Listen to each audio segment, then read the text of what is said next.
So who in government has the final say? It's kind of an important question because people tend to assume one thing or another, and quite often they assume something based off of what they actually believe in. So today we're going to talk about who actually is the final authority in government, which is called federalism. So let's talk a little bit about kind of how this whole federal system kind of took place. Well, we've talked about how government got formed, but in our federal system, basically the idea of authority is our federal government and our states derive authority from the people, which is in some countries a lot different. Like some countries, their authority comes from their military. So we are a little fortunate on that the people are the ones who actually give us our power. So there's a couple of different systems that are available. There's a unitary system and a confederation system. The unitary system basically is local and regional authority comes from the central government, whereas a confederation, the central government derives the authority from the states. And so in our early days of our country, we had a confederacy, so our country basically got all of its authority from the states. And then we evolved or changed with our U.S. Constitution after the Articles of Confederation to a federal system to where the federal government is the final authority. And so we divided up our government into three different branches: executive, which is basically run by the president; your legislative, which is run by your Congress in general. There's two houses of Congress in our particular Congress. Some states only have one, but you get how that works. And the judiciary, which is our highest authority, is our Supreme Court. So let's talk a little bit about how this power was originally instituted. So in the beginning, the idea was Congress is going to be really, really powerful. The president was going to be more figureheaded, and the judiciary would be very weak.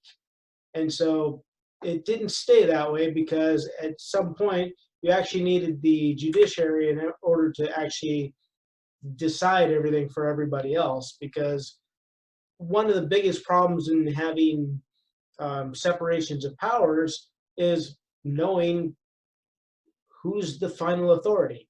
And in our country, we didn't really know this until some of our early problems. And our first problem is an actual case called Marbury versus Madison. And so this creates the whole precedent for judicial review, which in this case, basically, in order to decide who was the final authority in the country, which was not what the issue was at first. The issue was whether or not appointments should actually stand from one presidency to the next, and whether or not the authority actually lies in previous decisions made that weren't actually carried out. But basically, it came down to the Supreme Court making the final decision, and in their final decision stating that we're going to kind of go with the president on this particular case, but by doing this, we're showing that we are the final authority in the government. And so that sets what's called judicial review, which means the judicial system, so the Supreme Court, is the final law of the land. Now, this has been challenged a little, especially during very recent years of the Trump administration, where they're indicating maybe Marbury versus Madison isn't the law of the land, even though precedent has been that it's always been that way. And so until it gets handled in a court system and Congress makes its decision, because it's still kind of open right now, it's still believed that the Supreme Court is the final law of the land. And so I think people are kind of comfortable with that, because the second you throw that out of whack, you basically throw all institutions of the United States out of whack, and that could cause all sorts of different problems. So one of the other cases that was really important at the very beginning happens in 1819, which is McCulloch versus Maryland. And basically it denied the right of states to tax the national bank, and kind of set forth, again, some of the judiciary as the final determination of how things go. And in 1824, there was Gibbons versus Ogden, which upheld broad congressional power over interstate commerce. So basically, you're having the court systems make a lot of the decisions as to whether or not, federalism, statism, or whichever system is really in control. So let's talk about a couple of things that actually give the powers that are, such as we have what's called the Supremacy Clause, which is Article 6 of the Constitution, which basically is that national law is superior to all other laws. So states have tried this many, many times where they set up a law that goes contrary to what the federal law says. And so when it finally gets to the court system, it finally runs all the way up to the Supreme Court, where they have declared, because of the Supremacy Clause of Article 6, that national law is superior to all other laws. That hasn't changed. And so it could change, but so far it hasn't. And so precedent, which is really important in this country, remember that word, precedent. Precedent is really important because if it happened way in the past, or recent in the past, or whatever in the past, and was decided this way, all future cases that are very similar will get decided that way. So a lot of court cases end up trying to find a previous case that actually decided this way, and sometimes they'll really stretch, well, that was a lot like this case, as opposed to that was exactly like this case. And so that can sometimes cause all sorts of problems and push some of the laws a little further than sometimes they were originally meant to be stretched. So there are a couple of denied powers in the Constitution that are important to also point out. We have what's called a Bill of Attainder. And what this means is you can't make a law declaring an act illegal without a judicial trial. So if I'm told I'm not allowed to do something, and basically you want to put me in jail for it, you have to actually give me a trial in order to make that actually happen. So there are some kind of stipulations to this, such as fines versus time in service, and judges who actually have the power to actually put someone in jail for, disobeying them in court, those kinds of things. So those are slightly little different, and they have to have more to do with the power of the Supreme Court and the power of the court system than pretty much anything else. One of the other denied powers that basically you just can't do is called an ex post facto law. And these are laws that are punishable, even if the action was legal at the time the crime was committed. So if I declare that you could no longer do something, I can't go back and then put someone in jail for having done something I just declared as against the law, if that makes sense. So over the years, we've had continued evolution of federalism to where as more and more of our government got stronger and stronger and bigger, we start to realize that there are certain things that, were never covered under federalism that slowly get covered. And so we have what's called dual federalism. And so it's separate and equal powerful levels of government. And the reason we have that, it's kind of the best arrangement, meaning that if you have, a certain amount of state power and a certain amount of federal power, and they're kind of balancing each other out, you tend to have a pretty good system. Whereas if it's always just one over the other, you end up with a system where the ones on the other side, like if you're a state and you're not getting anything, and basically the federal government is taking everything, then you feel like you're in an unequal, situation, which can sometimes lead to all sorts of problems, including, revolt and social unrest. So we did have a bunch of problems in this country with federalism. And sometimes it took federalism and stronger federalism to overturn previous problems. So slavery was a good example of this. And there were a lot of federalism challenges, such as the states kept arguing that the federal government couldn't make the decisions that it wanted. And so the federal government said, we are the final authority. And we ended up in a civil war to actually, clarify the problem, I guess, for the best word. And so that led to the Civil War. And so after the Civil War, there was a rebuilding of the country. So our Reconstruction basically was a sense of getting federalism back to the way that it originally was.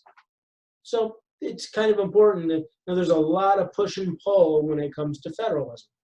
And so a couple of things that we have available to make the system work a little smoother, so you don't end up with a civil war or revolution constantly to make things change. And that's why we have the amendment process. So a couple of examples of that are the 16th and 17th Amendment, which are more recent ones. The 16th Amendment basically enacted a national sales tax. It was to take care of the problem that the government didn't have the ability to get money. Whether or not it was a good thing is arguable on all sorts of sides, but basically it was enacted in order to institute a revenue stream for government, which then made government stronger because the government became more powerful because it now had more income and more resources to do what it needed to do. So again, that led to a stronger federalism in the country. And then there's the 17th Amendment, which has more to do with just the structure of government. And it was, senators originally were appointed by the governors. And so the 17th Amendment was putting the power back in the hands of the people and saying, you get to vote for senators. So now when you have a Senate election, a national, for your state senator, the way that senator gets chosen is now the same way that you choose one of your members of Congress, or even the member or the president, aside from the Electoral College. So a couple of the things that kind of increase federalism, because one thing to keep in mind in understanding federalism is this country was mostly designed to be, let it run itself, let it do its own thing. And over time, federalism has made for a stronger and stronger central government, to where we were calling on the government to do more and more things than it was originally designed to do. And so right about the 1930s, we end up what's called the New Deal. And this was to respond to the Great Depression.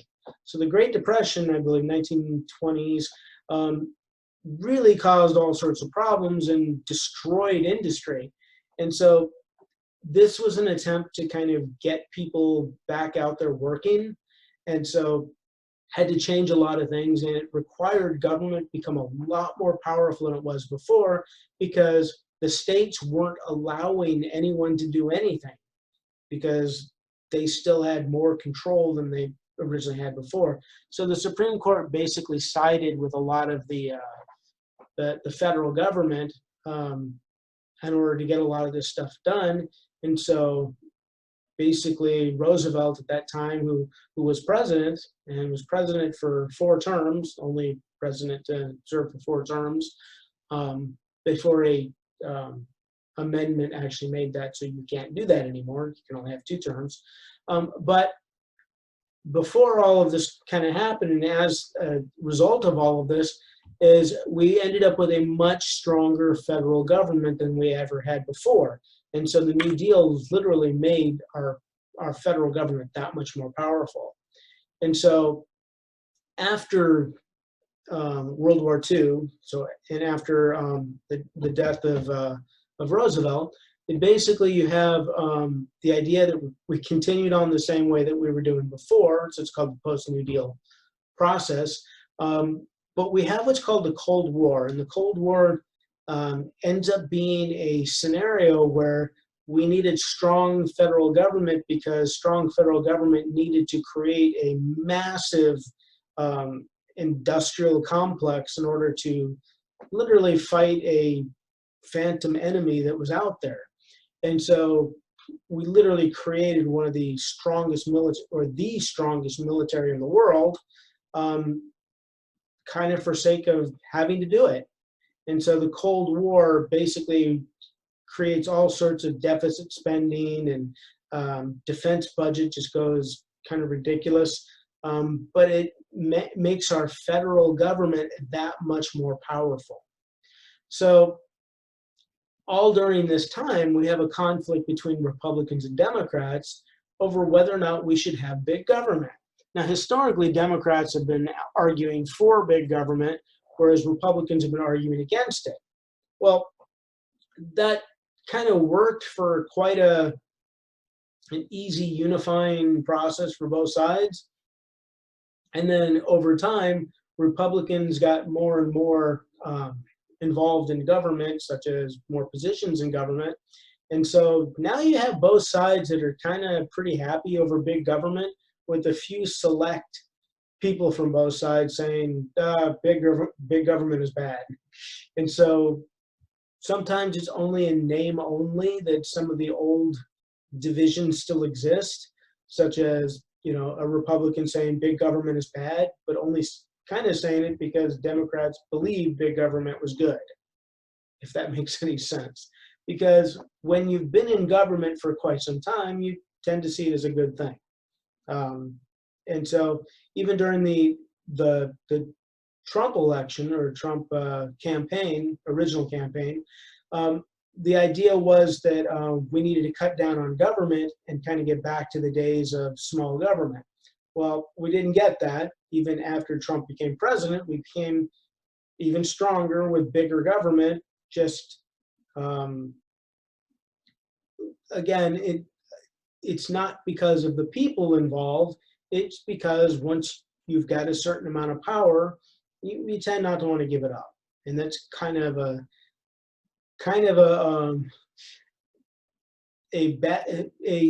interesting process that happens with government. It's easy to complain about it when you're on the outside, but once you get into it and once you're part of it, suddenly it becomes a much better thing, and it's basically the other guys that are bad, you know, stuff like that. So one of the problems we created because of the fact that we're so big and we just don't have the money to do the things that we wanted to do is government has a tendency to create what's called unfunded mandates. And so what that is it means we need things done. Things need to be done because it's the right thing to do it, but we don't really have the money to put into it, but we think you should do it, so go ahead and do it. And it becomes what's called unfunded mandates, meaning requirements to do certain things, but then no way to actually fund it. And it's become a huge problem in this country, and we don't really have a solution to that, because as long as you're not funding things, but you're the funding mechanism that is demanding things, there's a real problem. And it's easy to say, do things, and this should be done because it's the right thing to do.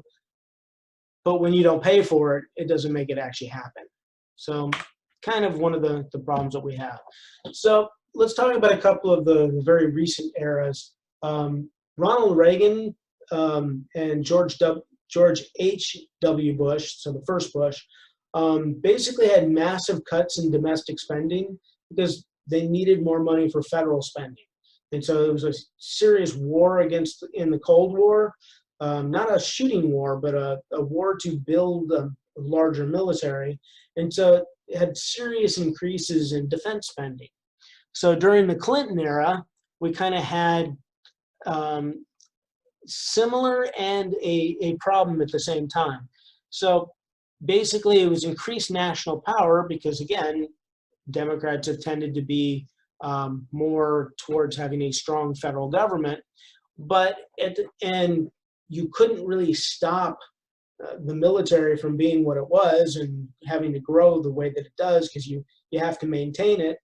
But then you also had a Congress that was run by the opposite party that had what was called the Contract with America, and the idea was to establish all of the original ideas that the Reagan and Bush era had actually promised before.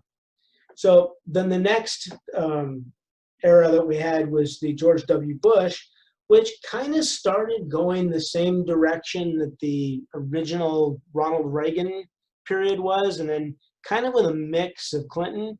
But then we had 9/11, and 9/11 kind of changed everything. So the idea of kind of a 1,000 points of light, which was the original slogan of the Bush administration, or the original Bush administration.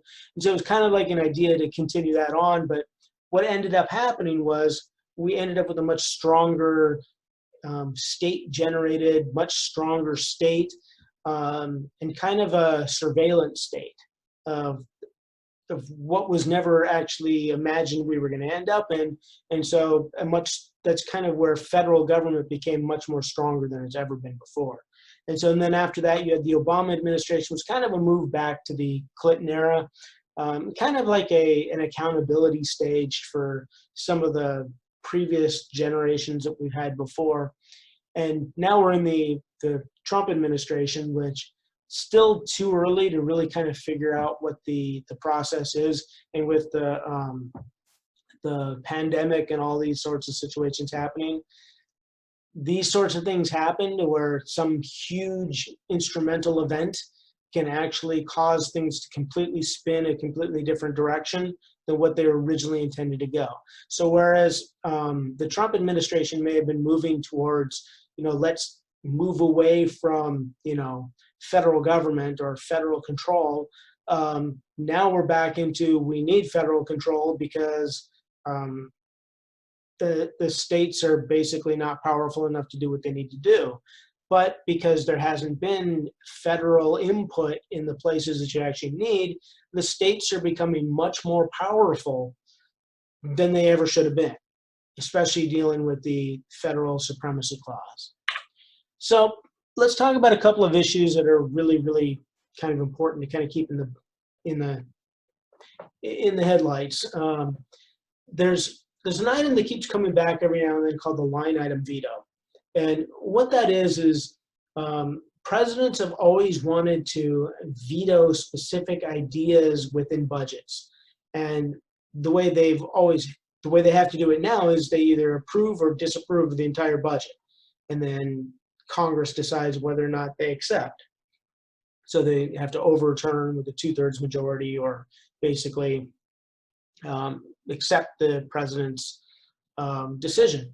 But a line-item veto, the idea is if a president doesn't like a specific line of a particular program, he can veto that part and not the rest of the whole program.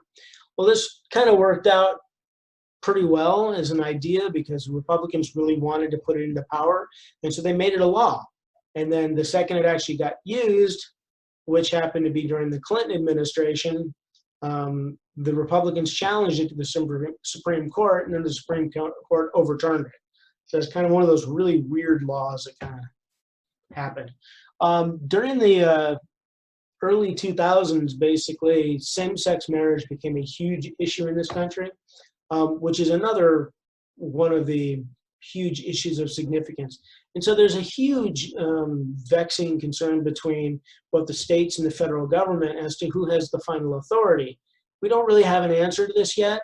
Some of the people have argued that if you take away the idea of federal government being involved in actual marriages to begin with, then perhaps there's no problem at all. But because there's religions involved and stuff like that, it's very hard to separate it from national and state different arguments. And so again, it gets usually decided by which one of the authorities is the final authority. And a lot of the problems also happen to do with, which states actually appealed it, and did they appeal it all the way to the Supreme Court, or did it stop within their appeals courts? Because those can sometimes be final authorities if it never goes to the Supreme Court, because the Supreme Court has the ability to decide whether or not to actually hear something. Couple other issues that kind of keep coming up: religion in schools, whether or not it should be separation of church and state. There's constantly the approach of trying to present the Ten Commandments in front of like courthouses or in courthouses, whether or not the Ten Commandments are actual part of the Constitution. And there are interpretations of judges who actually think it is. But then it takes the Supreme Court to turn around and say, no, it has nothing to do, they're not tied together. So, one of the recent issues it's been dealing with, our system has been dealing with, is basically whether or not we should be taxing sales on the internet.